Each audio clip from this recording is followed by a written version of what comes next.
नमाजें अल्लाह के लिए होती है, मौत से डर के नहीं, कि तुम्हारे दिल में ये ख्याल भी ना आ जाए। इसलिए मैंने अपनी नमाज छोटी कर दी।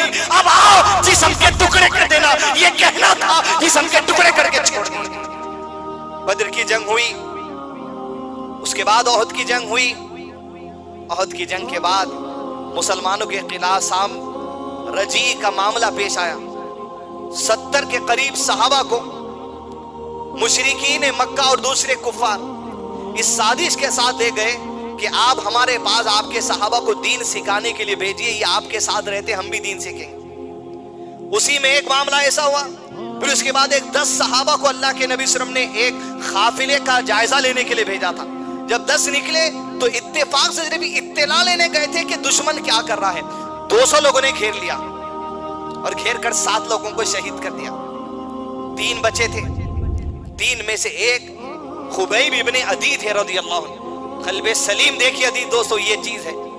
खुबैब इब्ने अदी को जंजीरों में कसकर बांधे और बांध के मक्के के बाजार में ले जाकर बेच दिए। जब मक्के के बाजार में बेचे, हारिस नाम का एक आदमी था जिसको हज़रत खुबैब अपने हाथों से जंगे बदर में कत्ल किए थे।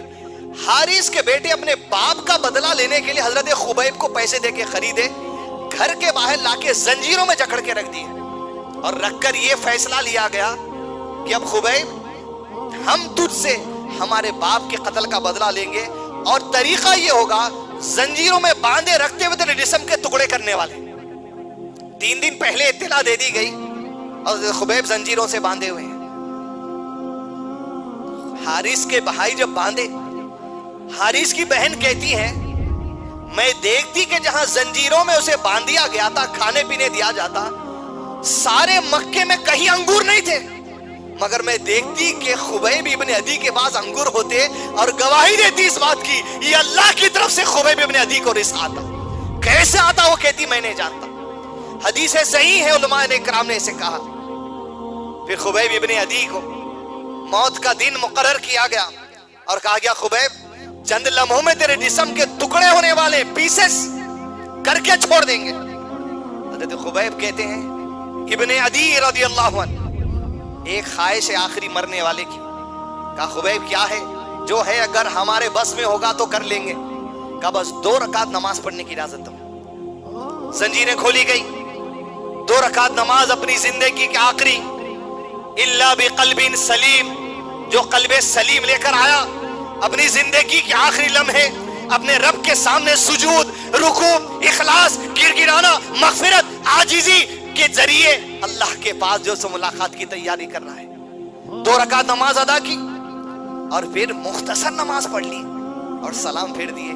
इल्ला बिक़ल्बिन सलीम की मिसाल देखिए अजीज दोस्तों कि पलटकर हारिस के 2 बेटों की आंख में आंख डालकर कहते हैं मुझे ये डर हो रहा था कि तुम ये समझोगे कि मौत से डरकर खुबैब नमाज लंबी कर दिया। अरे हमारी नमाजें अल्लाह के लिए होती है, मौत से डर के नहीं, कि तुम्हारे दिल में ये ख्याल भी ना आ जाए। इसलिए मैंने अपनी नमाज छोटी कर दी। अब आओ जिस्म के टुकड़े कर देना, ये कहना था, जिस्म के टुकड़े करके छोड़ दिए। इल्ला बिक़ल्बिन सलीम। अरे दुश्मन के दिलों में भी हमारे अमाल, हमारे इबादत, हमारे अकायद, हमारे मामलात, हमारे अखलाक के बारे में ये कैफियत भी नहीं देना चाहते थे साहबा। अरे ये दिखावे की नमाज पढ़ने वाला है। इल्ला बिक़ल्बिन सलीम। अरे वो आखिरी नमाज खुबैब की इखलास से लबरेज। इल्ला बिक़ल्बिन सलीम। दुश्मन को भी कैफियत नहीं होती। मेरी नमाज का मैं जायजा लूं, जहां इल्ला बिक़ल्बिन सलीम कहा गया उससे पहले क्या कहा गया?